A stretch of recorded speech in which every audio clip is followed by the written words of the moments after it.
Hello viewers, अस्सलाम वालेकुम। Cricket updates पर बात करेंगे और आज तो ऐसी ही कमाल अपडेट्स हैं कि जिनके ऊपर बात करते हुए जो है वो खुशी होगी और आपको सुनते हुए भी बड़ी खुशी होगी। पहले बात करेंगे इंडिया और इंग्लैंड के दरमियान टेस्ट का चौथा दिन था और ये आखिरी दिन साबित हुआ क्योंकि इसमें जो है वो इंग्लैंड ने इंडिया को 28 रन से जो है ये मैच हरा दिया है। और क्या ही ज़बरदस्त क्रिकेट खेली है, क्या ही बेहतरीन अप्रोच थी बेसबॉल, और उसको अच्छा काउंटर करने की कोशिश भी की थी इंडिया ने, लेकिन उसमें कामयाब नहीं हो सके और फॉल शॉर्ट कर गए कि 28 रन जो है वो उनसे नहीं बने। और इसका सारा क्रेडिट जो है वो अटैकिंग अप्रोच को जाता है, जिस अप्रोच के साथ इंडिया के खिलाफ जो है वो इंग्लैंड खेला है। वही टॉम हार्टली जिसको जो है वो पहली इनिंग्स में सिर्फ 2 विकेट मिले थे और 131 रन उसके खिलाफ बने थे, वही जो है वो सेकंड इनिंग्स में चैंपियन ठहरा और उसने 7 विकेट लिए और क्या लेफ्ट आर्म स्पिन बॉलिंग की है उसने। मजा ही आ गया देख के। हालांकि लीच जो है वो ज्यादा डोमिनेंट बॉलर थे, लेकिन हार्टली उनका पहला मैच था और पहले मैच में जो है वो उन्होंने 9 विकेट्स हासिल किए। और ये स्पिनिंग ट्रैक था और स्पिन खेलने में जो है वो इंडियन टीम माहिर समझी जाती है। टारगेट भी कोई इतना ज्यादा नहीं था, 230 रन थे। मैंने अपनी पिछली वीडियो में ये कहा था कि 250 के करीब अगर इंग्लैंड बनाने में कामयाब होता है स्कोर तो ये फिर इंडिया के लिए मुश्किल हो जाएगी, और वही हुआ कि 250 तो नहीं बने लेकिन मुश्किल इंडिया के लिए हुई और वो सिर्फ 202 स्कोर बनाकर चौथी इनिंग्स में आउट हो गए। 7 विकेट्स जो है वो हार्टली ने लिए, एक रूट ने लिया, एक वुड ने लिया और एक जो है वो रन आउट हुआ था। वो रन आउट जो है वो था जडेजा का और टर्निंग पॉइंट भी वो था क्योंकि जडेजा उस टाइम के ऊपर खेल रहे थे और शायद वो ये स्कोर बना लेते, लेकिन अनफॉर्चुनेट रहे और रन आउट हो गए। इससे पहले जो है ये 2 बंदों के नाम आज का दिन था। इससे पहले जो है वो 196 रन की इनिंग्स खेली ऑयले पॉप ने और बहुत जबरदस्त बैटिंग की। क्या ही कमाल रिवर्स स्वीप जो है वो मारते रहे और एक उन्होंने फ्लिक के ऊपर 6 भी मारा, दिल स्कूप कहते हैं उसे, जिसमें वो नीचे बैठकर पीछे 6 मारते हैं। टेस्ट क्रिकेट में इस तरह के शॉट्स देखने के लिए मिलते नहीं हैं, लेकिन आज जो है वो उन्होंने दिखाया। और सेकेंड इनिंग्स में अगर 436 स्कोर इन्होंने किया, इंग्लैंड ने 430, तो वो इसी वजह से किया कि ये एग्रेसिव अप्रोच के साथ स्पिनर्स को खेलते रहे और स्पिनर्स जो हैं उनको रिवर्स स्वीप इतने जबरदस्त इन्होंने मारे कि उसका कोई हल नहीं था। और इंडिया ने भी उसको रेप्लिकेट करने की कोशिश की, इंडियन बैट्समैन रिवर्स स्वीप खेले लेकिन वो उतने कारगर साबित नहीं हुए जितने जो है वो इंग्लैंड की टीम के साबित हुए, क्योंकि उन्होंने बहुत ज्यादा प्रैक्टिस की हुई थी और फेयरलेसली वो रिवर्स स्वीप खेलते रहे। ऑयले पॉप 196 के ऊपर जो है वो रिवर्स स्कूप खेलते हुए ही आउट हुए। हालांकि चाहते तो वहां पे थोड़ा सा सब्र करके 4 स्कोर बनाकर 200 अपना पूरा कर सकते थे और उन्होंने जो है अपनी टीम को एक अच्छी लीड देने में कामयाब हुए। 230 काफी स्कोर था और सक्सेसफुली जो है वो डिफेंड भी किया इंग्लैंड ने। Congratulations to the England team, बहुत जबरदस्त परफॉर्मेंस दी उन्होंने पहले टेस्ट में। और bad luck for India and best wishes for them on the next match. पहले जो है वो इंडियंस ये कह रहे थे कि बेसबॉल अप्रोच को जो है हम 2 दिन में फारिग कर देंगे, लेकिन अब वो ये कह रहे हैं कि इस बेसबॉल अप्रोच को जो है वो काउंटर करने के लिए हमें कोई प्लानिंग करनी पड़ेगी। ये होता है बड़े बॉल बोलने का नुकसान, कि आप पहले बोल देते हैं और फिर बाद में आपको पछतावा होता है। तो अब जो है वो सेकंड टेस्ट में प्लानिंग करके हैं, अदरवाइज जो है वो इंग्लैंड डोमिनेट कर जाएगा और इंग्लैंड ये टेस्ट सीरीज जो है वो ये जीत भी सकता है।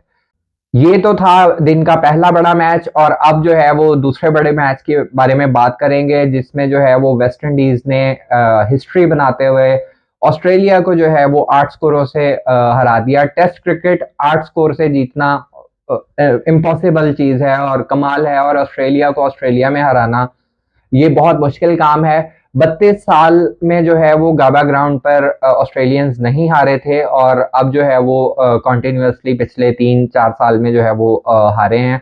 और वेस्ट इंडीज जो है वो 27 साल बाद ऑस्ट्रेलिया में जीता है मैच। किसकी बदौलत? शैमर जोसेफ, वो बंदा जिसको जो है वो कल यॉर्कर मारकर उसकी जो है वो टो ऑलमोस्ट ब्रेक हो गई थी और नहीं लग रहा था कि वो ग्राउंड में वापस आएंगे, लेकिन 24 साल नौजवान ना सिर्फ ग्राउंड में वापस आया बल्कि उसने जो है वो एक नाकाबिले यकीन स्पेल भी किया और जिसमें उसने 10 ओवर कॉन्टिन्यूस किए, 6 आउट किए और 7वां आउट जो है उन्होंने दूसरे स्पेल में किया आफ्टर द टी, और इस तरह से जो है वो उन्होंने 7 विकेट हासिल किए। वैसे आज के दिन के स्टार्स दोनों बॉलर्स ही थे और दोनों जो है वो अपनी पहली टेस्ट सीरीज खेल रहे थे। इंडिया और इंग्लैंड वाले मैच में जो है वो हार्टली थे और इस वाले मैच में जो है वो शैमर जोसेफ थे।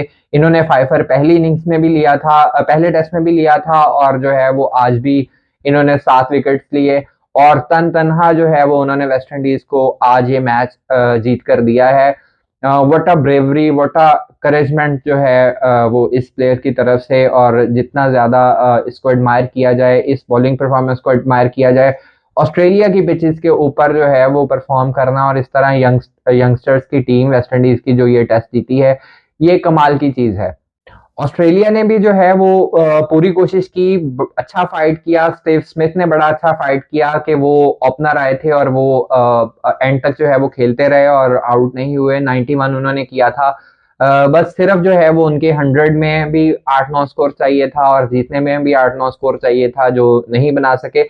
ये बात मैंने की थी कि जो टेल एंडर्स थे उनको स्टीव स्मिथ ने ओवर एक्सपोज किया है, लेकिन इसी तरह से होता है कि कॉन्फिडेंस आप अपने प्लेयर्स को देते हैं। स्टार्क ने स्कोर भी किया, एक्सपोज करने का ये फायदा हुआ कि स्टार्क ने स्कोर किया, फिर लॉयन ने कुछ स्कोर किया, लेकिन बदकिस्मती ये कि 2 आखिरी बॉल खेलने के लिए जॉश हेजलवुड को जो है वो सामने किया था स्टीव स्मिथ ने, लेकिन क्या ही जबरदस्त बॉल थी जो हेजलवुड को पड़ी और शैमर जोसेफ ने जो है वो फाइनल विकेट लेकर रिकॉर्ड जीत जो है वो अपने मुल्क के नाम की।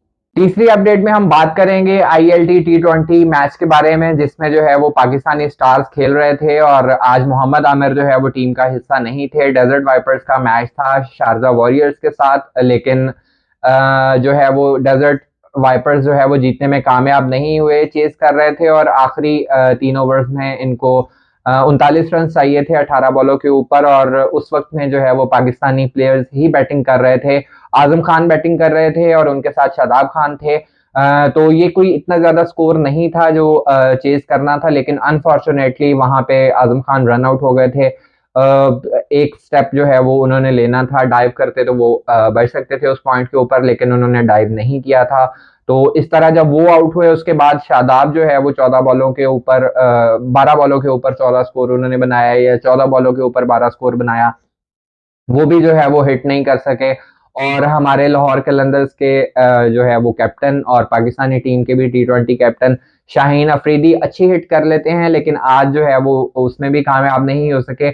उस वक्त के ऊपर जो है वो ये दोनों बैट्समैन खेल रहे थे एंड के ऊपर, शादाब और शाहीन। आखिरी ओवर में 16 स्कोर चाहिए था जो ये दोनों बैट्समैन नहीं बना सके। और बॉलिंग में भी कोई बहुत अच्छी परफॉर्मेंस नहीं थी पाकिस्तानी बॉलर्स की। शादाब ने बॉलिंग की और उसके बाद जो है वो शाहीन अफरीदी ने बॉलिंग की। शादाब को ज्यादा मार पड़ी, शाहीन की कुछ बचत हो गई थी। आजम खान ने एक स्टंप छोड़ा था जो क्रुशल साबित हो सकता था।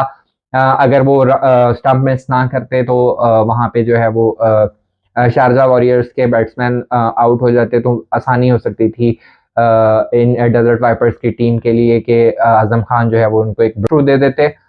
लेट्स सी कि अगले मैचेस में पाकिस्तानी स्टार्स जो है वो ILT में T20 में और उधर जो है वो बांग्लादेश प्रीमियर लीग में किस तरह से परफॉर्म करते हैं। परफॉर्मेंस जो है वो ये लाजमी है हर प्लेयर की, क्योंकि बहुत क्लोजली पाकिस्तानी व्यूअर्स जो है वो ये लीग्स देखते हैं सिर्फ पाकिस्तानी प्लेयर्स को देखने के लिए, और जब इस तरह से जो है वो ये प्लेयर्स हमें निराश करते हैं तो फिर हमें अफसोस होता है कि ये वहां पर परफॉर्म नहीं कर रहे। और जो परफॉर्म कर रहे होते हैं, लाइक बाबर आजम जिस तरह से परफॉर्म कर रहे हैं, उन्होंने 3 में से 2 मैचेस में जो है वो 50 बनाई है और उनकी टीम जीती भी है, तो उनको हम क्रिटिसाइज करने से बाज नहीं आते। एक काम छड़ दो। ये अपडेट्स थी जो आज की वीडियो में मैंने आपसे शेयर करनी थी। नेक्स्ट वीडियो में नई अपडेट्स के साथ कल आपसे मुलाकात होगी। तब तक आप अपना ख्याल रखें, दूसरों का ख्याल रखें। अल्लाह हाफिज।